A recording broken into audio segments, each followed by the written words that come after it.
Hey everybody! Today is Friday, March the 27th. We are coming to the end of our second week of teleworking, which means we're at the second edition of Book Fun Friday.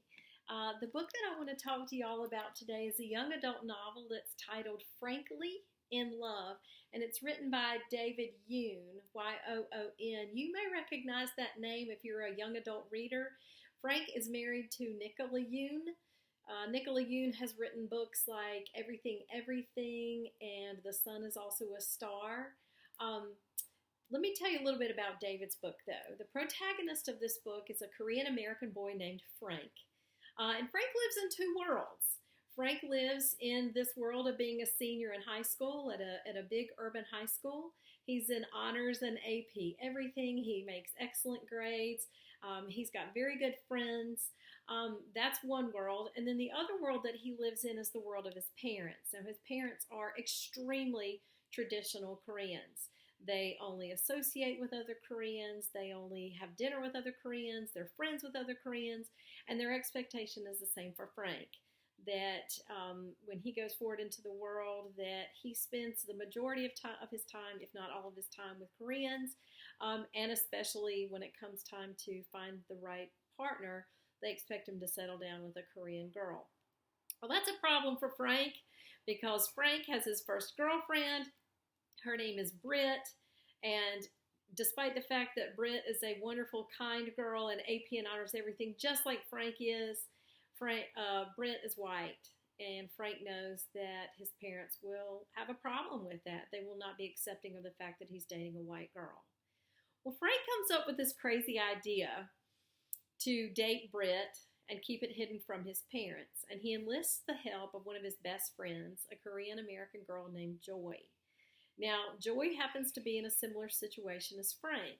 She also has a boyfriend who is not acceptable to her parents. Her boyfriend's name is Woo, and Woo happens to be Chinese-American, and a Chinese-American boy, in her parents' eyes, is not an acceptable partner. Just like with Frank, in his parents' eyes, a white girl would not be an acceptable partner for him to date.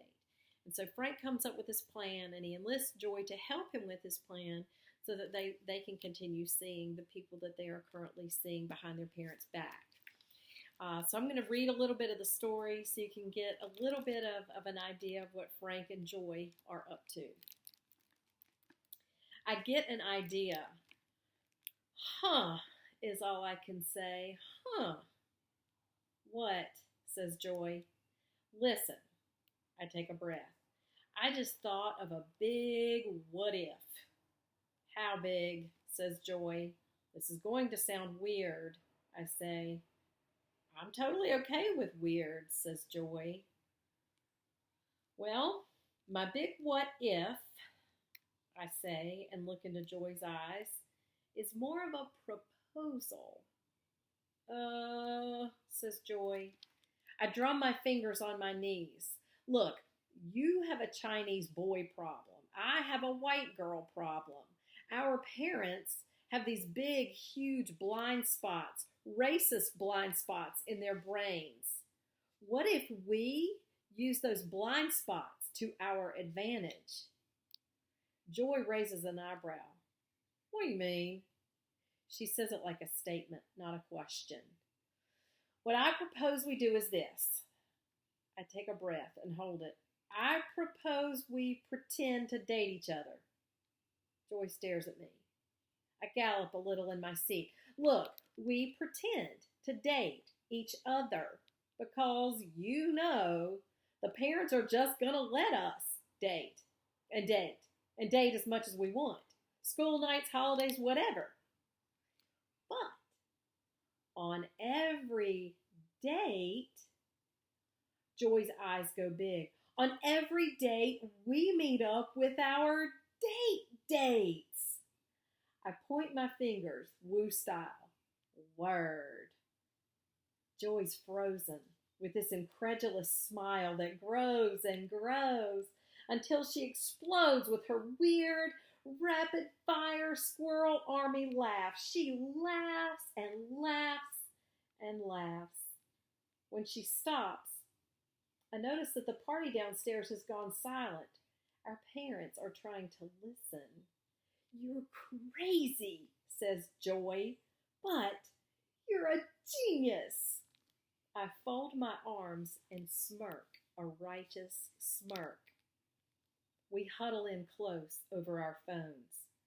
So I just text you when Woo wants to go out with me, she says. Yeah, and then I make sure to set up a date with Britt for the same day and time. But they can't know, says Joy. Who? You mean Woo and Britt? Oh, hi there, Britt, says Joy in a dumb boyfriend voice. I'm just pretending to date Joy as my rent and alibi so you and I can see each other without any questions from my super racist parents who hate 98% of the country. Okay, you put it like that. I guess it wouldn't go over so well, I say.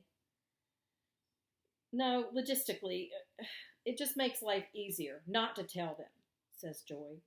I smile at her, right? But then, let's see, how does it work? You text me back when our dates are in sync and vice versa, says Joy. Yeah, that's a lot of texting, I say. Oh, I know. We should make a shared calendar.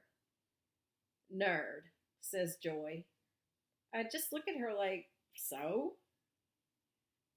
Actually, a shared calendar might make sense, says Joy finally. So I make one.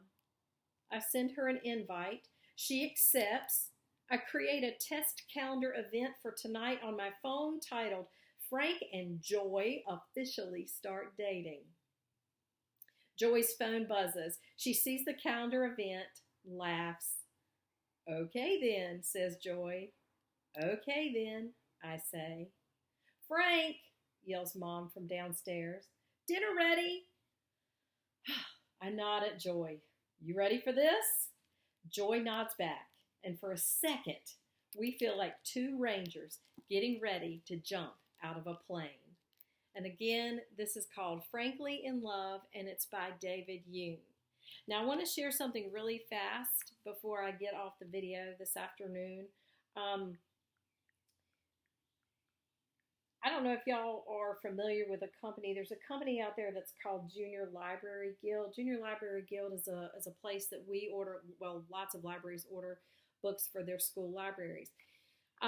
Given everything that's going on with COVID and people being sequestered to their homes and kept away in some ways from books, Junior Library Guild has done this really amazing thing where they have released hundreds and hundreds and hundreds of books online that you can read now for free. I have no idea how long this is going to last, but it's on their website right now. So I'm going to show you what that looks like. I'm just Googling right now. I'm Googling Junior Library Guild. It's going to take me to their website. This banner is getting ready to change. As soon as this banner changes, right here, we're looking at Junior Library Guild at home. I'm going to tap the banner there, and it takes me to their at-home site. I'm going to scroll a little bit, and then it takes me to the screen that has these three boxes at the bottom. Now, the boxes divide their titles into elementary, middle, and high school. And I'm going to tap the high school one, obviously, since I'm a high school librarian. And now let's scroll. Look at this, y'all. Look at how many books are online for free that you can read. I like the offerings they have here. They have both fiction and nonfiction. And I've actually scrolled through and I've picked out a book. It's this one right here. It's called Not Hungry that I'm going to read for next week's Book Fun Friday. This is a novel. We're going to wait for the cover to load. And then you see there's the front cover of the book. And I just flip through until I get to the first page.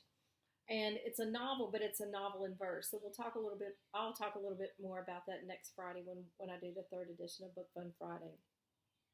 Guys, thank you so much for watching. I hope you have a wonderful weekend. It's supposed to be lovely weather. I hope you continue to stay well and your family is well and healthy. And I'll see you next time. Thank you so much for watching. Bye.